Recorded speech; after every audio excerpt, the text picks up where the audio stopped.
Good morning, my dear students. Here I will discuss about the subject chemistry. It is the important branch of science. In this subject, we shall discuss about the first chapter, introducing chemistry. पहले हम लोग introducing chemistry की चर्चा करेंगे। इसके अंतर्गत सबसे पहले हमको जानना है एक डिफिनेशन की साइंस है क्या, विज्ञान क्या है। The word science is derived from Latin word scientia which means knowledge. Science जो शब्द है वो कहाँ से आया, कैसे आया? तो साइंस जो शब्द है वो लैटिन भाषा से आया है। लैटिन भाषा का जो वर्ड है साइंसिया, उसी शब्द से ये साइंस शब्द का निर्माण हुआ है और जिसका अर्थ होता है knowledge. So we can say that the word science is derived from Latin word scientia which means knowledge, जिसका अर्थ है ज्ञान। अब इस साइंस को कितने भागों में डिवाइड किया गया है, कितने भागों में बांटा गया है? साइंस को मुख्य 4 भागों में बांटा गया है। ऐसे बहुत सारे इनके पार्ट हो सकते हैं, लेकिन मुख्य 4 भागों में बांटा गया है जिनकी चर्चा आपकी बुक में की गई है। तो एरियाज ऑफ साइंस के अंदर ही आते हैं। एरियाज ऑफ साइंसेस हम लोग आएंगे, first life sciences, second earth sciences, third chemical sciences and fourth physical sciences. ये लाइफ साइंसेज और अर्थ साइंसेज दोनों मिलकर नेचुरल साइंसेज के अंदर आते हैं।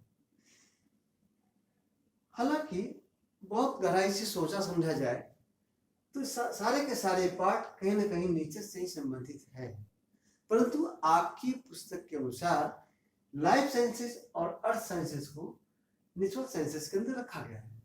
ये लाइफ साइंसेज का सेंस है जो बायोलॉजिकल टर्म्स है, और अर्थ साइंसेज का सेंस है जो हमारी पृथ्वी से जुड़ा है। ये दोनों नेचुरल साइंसेस के अंदर बताए गए हैं, लेकिन बृहद नॉलेज के अंदर इसे पाते हैं कि सारे के सारे कहीं ना कहीं ये नेचर से ही इनका सीधा संबंध है। होता क्या है, कुछ स्टडी आर्टिफिशियल बढ़ते जाते हैं, इस कारण से समय में बदलाव थोड़ा आ जाता है। इसलिए हो सकता है कि जो आपके बुक में लिखा गया हो उतनी बात नहीं है, बहुत आगे भी बातें हो सकती हैं। खैर, उसे उतना लेना नहीं है, हमें जानकारी प्राप्त करना है सबसे पहले लाइफ साइंसेस की कि लाइफ साइंसेस क्या होता है। Life sciences the type of sciences which is directly related to the biological terms. ये लाइफ साइंसेस जिसे आप जीव विज्ञान कहते हैं, बायोलॉजी का नाम लेते हैं, तो लाइफ साइंसेस से सीधा संबंध रखता है। इसमें 2 आते हैं, प्लांट्स लाइफ आते हैं या फिर एनिमल्स लाइफ आते हैं, दोनों लाइफ इसके अंदर आते हैं। तो उनका भी साइंटिफिक स्टडी है वो लाइफ साइंसेस के अंदर। दूसरी आते हैं अर्थ साइंसेस। ये अर्थ साइंसेस क्या है? इसमें पृथ्वी की सारी गतिविधियों के बारे में जानकारी जुड़ी हुई है। पृथ्वी की सारी गतिविधियां अर्थ साइंस से जुड़ी हुई है, तो उसके बारे में भी बहुत सारी बातें पढ़ते हैं। एस्ट्रोनॉमी के बाद आप जानते रहिएगा कैसे ग्रह नक्षत्र तारे घूमते हैं आकाश में, उनका क्या मोशन है, कैसे क्या है, तो सौरमंडल के बारे में हम लोग पढ़ते हैं। ये सारी जानकारी कहीं ना कहीं साइंस से ही जुड़ी है। आजकल इस सब्जेक्ट को आर्ट के सब्जेक्ट के अंदर लिया गया है, लेकिन सही माने माना जाए तो जो ज्योग्राफी वाला सब्जेक्ट है वो विज्ञान का ही सब्जेक्ट होना चाहिए था। खैर, तो ये दूसरा जो इसका आधार है, दूसरा जो इसका एरिया है वो है अर्थ साइंसेस। तीसरा है केमिकल साइंस। ये केमिकल साइंसेस और फिजिकल साइंसेस क्या है? तो केमिकल साइंस से फिजिकल साइंसेस वास्तविक में स्टडी का एक रूप है, एक फॉर्मेशन है। केमिकल साइंसेस किसी भी सब्सटेंस के केमिकल प्रॉपर्टी से मतलब रखता है और फिजिकल साइंसेस उसकी फिजिकल प्रॉपर्टी से मतलब रखता है। अब केमिकल प्रॉपर्टी क्या होता है, फिजिकल प्रॉपर्टी क्या होता है? तो केमिकल प्रॉपर्टी का ये तात्पर्य है कि जब हम 2 या 2 से अधिक पदार्थों को, 2 या 2 से अधिक सब्सटेंस को मिलाते हैं और कोई नया पदार्थ बन जाता है जिनका गुण उन दोनों से बिल्कुल भिन्न होता है, तो हम कह सकते हैं कि ये उसका केमिकल प्रॉपर्टीज है। That means when we mix two or more than two things, two or more than two substances and get new substances, then we can say that it is under the chemical sciences. But when we combine two substances but no new substances form, then we can say it is under the physical sciences. That means it is the physical property of the substances. तो जब दो या दो से अधिक पदार्थों को आपस में मिलाते हैं और मिलाने के पश्चात एक नया पदार्थ नहीं पाते हैं, अर्थात उनके कंपोनेंट्स का जो प्रॉपर्टी है वो अभी भी विद्यमान रहता है, तो कहते हैं कि ये फिजिकल साइंस के अंदर है। अब क्या एग्जाम्पल हो सकता है केमिकल साइंस का, क्या एग्जाम्पल हो सकता है फिजिकल साइंस का? तो केमिकल साइंस का ये गुण होगा कि जैसे मैंने हाइड्रोजन को लिया, ऑक्सीजन को लिया, और हाइड्रोजन ऑक्सीजन को मिलाने के पश्चात जो मैंने वाटर बनाया, तो वाटर का जो प्रॉपर्टी है वो हाइड्रोजन की और ऑक्सीजन की प्रॉपर्टी से बिल्कुल भिन्न है। हाइड्रोजन और ऑक्सीजन दोनों गैसीय स्थिति में है, गैस है, जबकि जो हमारा जल है, वाटर है, वो लिक्विड फॉर्म में। तो वास्तविक में हम लोग जाने कि ये केमिकल साइंसेज और फिजिकल साइंस, तो सबसे पहले जो हमारा बेसिक चीज है वो फिजिकल केमिस्ट्री, फिजिकल तो ब्रांच ऐसा साइंस का ब्रांच जिसमें केमिकल प्रॉपर्टीज के बारे में स्टडी होता है और उन स्टडी का एक खास शाखा बना दिया जाए, खास बुक बना दिया जाए, तब उनका नाम केमिस्ट्री होता है। लेकिन जब ये फिजिकल साइंसेज अर्थात फिजिकल प्रॉपर्टी के बारे में जो स्टडी करते हैं, उनका जो एक शास्त्र बनता है, उनका जो ज्ञान का एक क्षेत्र बनता है, वो हमारा फिजिक्स है। अर्थात केमिकल साइंसेज का सीधा जुड़ाव केमिस्ट्री से है और फिजिकल साइंस का सीधा जुड़ाव फिजिक्स से।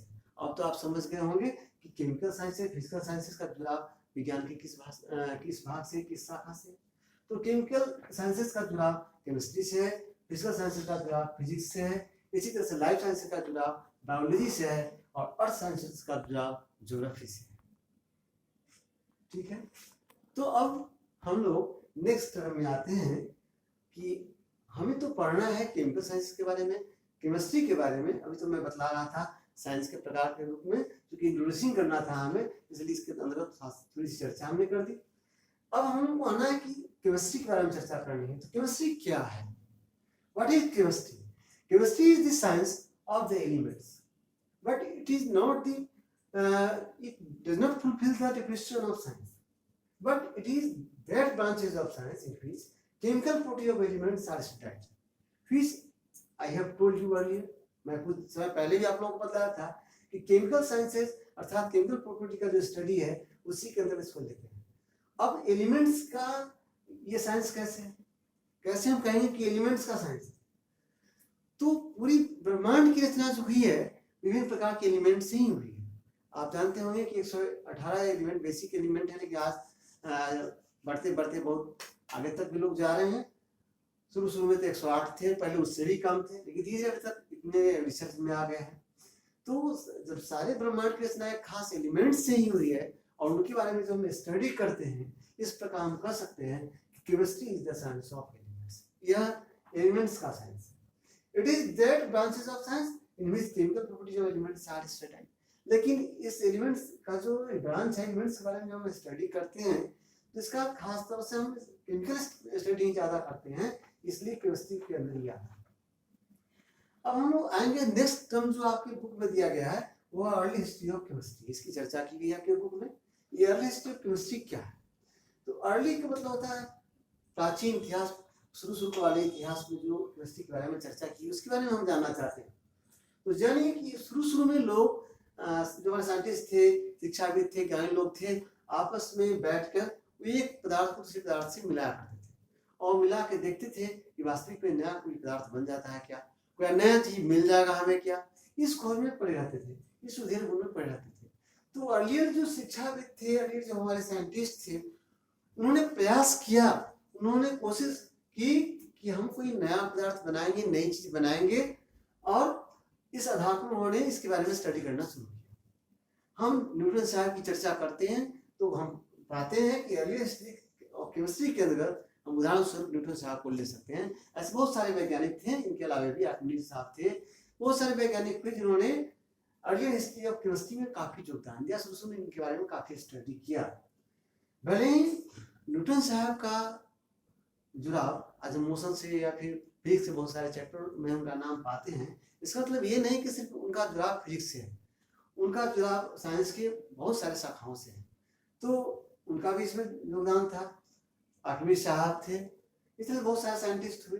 तो अर्ली हिस्ट्री ऑफ केमिस्ट्री में ये सारे वैज्ञानिकों ने पदार्थों को घुला मिलाकर सोल्यूशन बनाकर उनके रंगों का परीक्षण करके रंगों का परीक्षण करके इन्होंने इस बारे में स्टडी किया। फिर हम आते हैं नेक्स्ट टर्म अल्कीमी। अल्कीमी क्या है? अल्कीमी क्या है? तो अल्कीमी वास्तविक एक ब्रांच बना था। ये अल्कीमी शब्द क्यों आया?